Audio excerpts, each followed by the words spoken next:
Hi, everybody. Welcome to Fall 2025. This 10-minute with teaching and learning is geared mostly towards newer faculty who may not have gotten information about enabling a grading scheme or some basics of what their course should look like on Canvas. So in 10 minutes, I'm going to cover the grading scheme and Regan's going to talk just a little bit about some module requirements in Canvas. So I'm going to go ahead and share my screen real quick.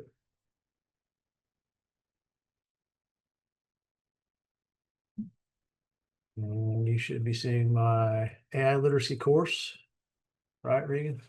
Yes, sir. Okay. Yeah, I'm working on this course recently, so I'll go with that. So you want to, at the start of every semester, you want to go into a course and enable a grading scheme.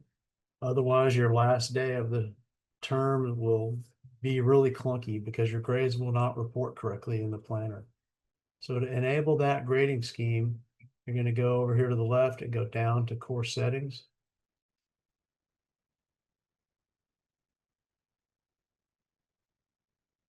That will default to course details.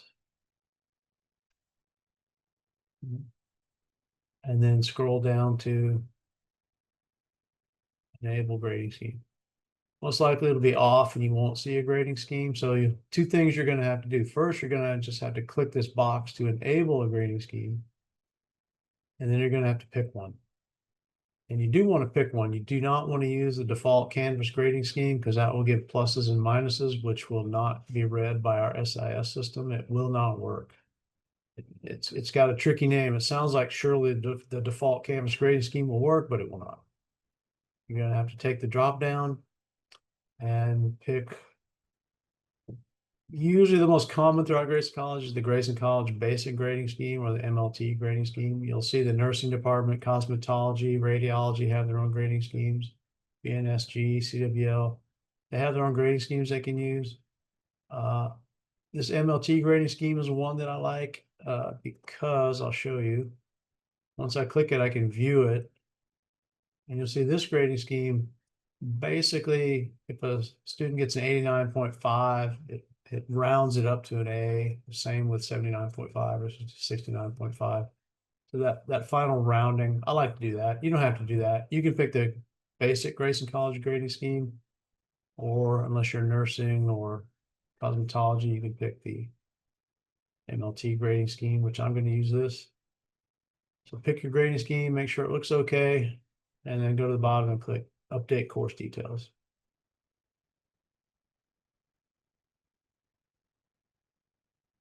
And that's it. You're going to have a smooth final day of courses because your grades are going to report correctly. So I'm going to hand it over to our course designer, Regan White, to talk a little bit about some basics in course design and module requirements.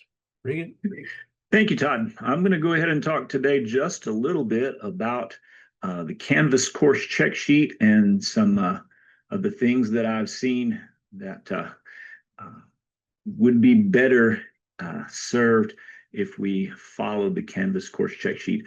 At the beginning of every semester, you should receive a check sheet from either your dean or department head.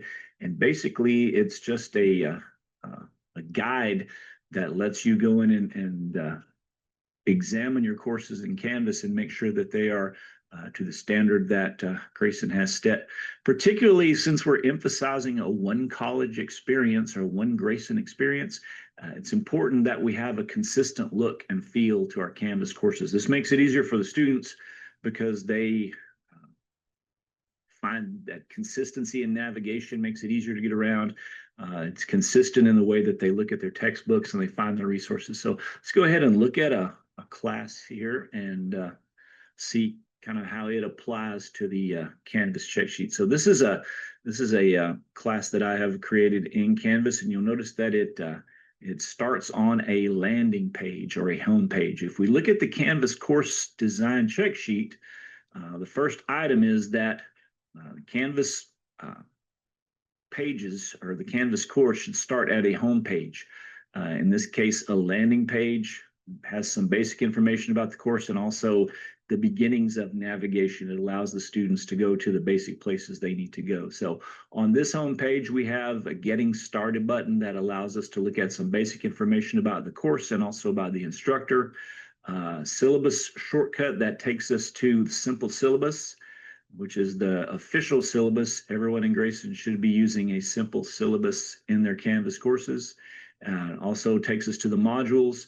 All courses in Grayson should be designed around modules rather than assignments or any other way to organize the work. They should be organized into modules. And then finally, the course user guide provides just some boilerplate information that is required, but maybe not as necessary as the other items.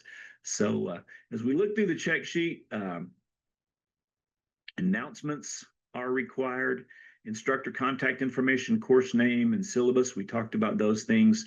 Course learning outcomes. This is an important piece. Under somewhere early in the course information, learning outcomes should be presented to the students. Basically, these are what you are expected to learn from the course and what information that the learner is expected to take out of the course. An introduction, text or video. Generally, it's a good idea to create an introductory video, not only to introduce the course, but also to introduce the instructor. We found that personalizing these Canvas and online courses with video content makes it easier for the students to relate, and it gives a more personal and personable experience. So these are just some of the things that I've noticed over the past few semesters. Like I said, you should get a copy of this check sheet from your dean or department head, and you should go through it. Basically what you want to do, it's very simple to use. This column here is for the date when whatever action item is in the second column has been completed. If it's incomplete, you can mark that, and your reviewer will then have an opportunity to go back later and make sure that that's done. Also, action needed. This is a space for what needs to be done to complete the action item, and then the date completed. If you have something that's incomplete, then when you finally finish it, you can put the date in here. Place up here for your reviewer, for your name, and for the course number. So essentially, it's just a tool. It's not a punitive object or anything like that. It's just a tool to help you with course design to create a more consistent feel for our online courses. And Todd, that's about all I have. Let me go ahead and stop sharing here. Yeah, so they could get anybody who's gotten a welcome email from us will have the Grayson College course Canvas checklist. Right. If they don't have that, they can also reach out to us. We can send them a copy of that. And I did want to share my screen one more time because one of the things you mentioned was announcements. Mm-hmm. And I'm just going to go through real quickly how to enable those on a, can you see my AI course, Regan? Yeah, there you go. Now I can. Yeah, this browser's going slow too.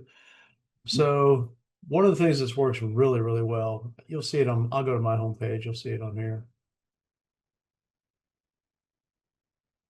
is that I have announcements enabled to the homepage. Okay. So everybody in the course will see announcements right here. This is a really effective way to communicate with students.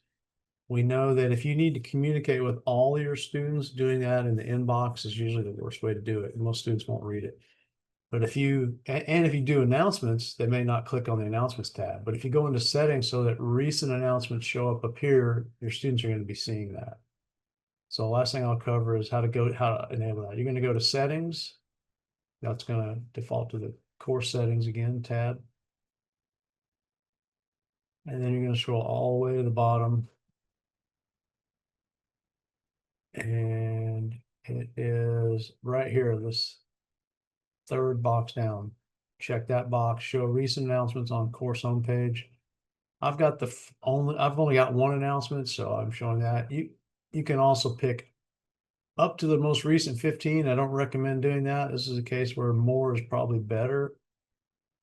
3 most recent announcements is pretty good number to see. I know if I see 10 announcements on a homepage, it starts to get a little scattered for me.